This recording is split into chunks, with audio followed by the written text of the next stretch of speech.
George Washington was born on February 22nd, 1732, a time when the great British colonization project of the North American continent was really taking off, at least in terms of population and space occupied, if not exactly in imperial profits. The Washingtons characterized that fecundity, and especially land hunger.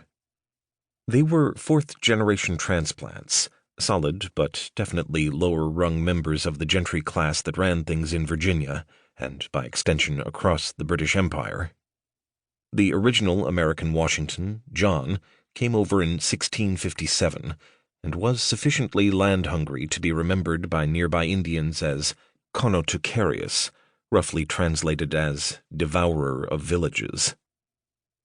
G.W.'s father, Augustine, was similarly inclined, remembered for his relentless land speculation, love of farming, and reproductive success, siring 9 offspring, including one amazing genetic bullseye, George, the first son of his second wife, Mary Ball Washington.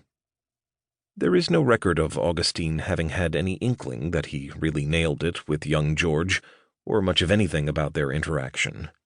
His plain favorite, and the apparent star of the family, was George's half-brother Lawrence, who was English-educated, debonair, and soon to be a commissioned officer in the British Army.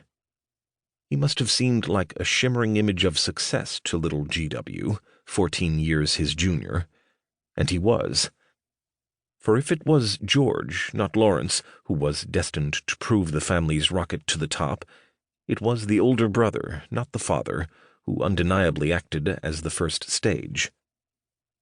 In 1743, when he was 11, everything changed for George Washington. In April, Augustine, apparently in good health, rode into a storm, sickened, and died, leaving Mary with 6 children to raise and a plantation, Ferry Farm, to run. The Washingtons were far from wealthy. Their family assemblage of plate silver was worth only slightly more than £25. By all accounts, this flinty, determined woman rose to the challenge, managing the 276 acres of Ferry Farm and its attendant slaves with an iron hand. By necessity, her oldest son, George, had to be part of the process, her right-hand man, at least in her eyes. As time passed, the responsibilities she placed on those slender but growing shoulders gradually evolved into a comprehensive plan for George's future: manage Ferry Farm and take care of her. George Washington, homeboy. The concept was as ridiculous as it sounds, but she held fast to it, boycotting his wedding and refusing to acknowledge his accomplishments in the French and Indian War and the American Revolution on the firm grounds that his time would have been better spent in her service. For George, young or old, since he supported her for much of his life, Mary Washington emerges not as an idealized figure of mom, but as a vindictive dependency, a quality to be avoided, especially in a mate. On the other hand, Mary must have known her boy pretty well, or at least an early version of him. One reason she was so vociferous about his duties to her was likely an early recognition that he had no such intentions. What evidence there is indicates young George's eyes and ambitions were already locked onto something far above and beyond her and Ferry Farm. And this was not just an adolescent fantasy, it was a real possibility.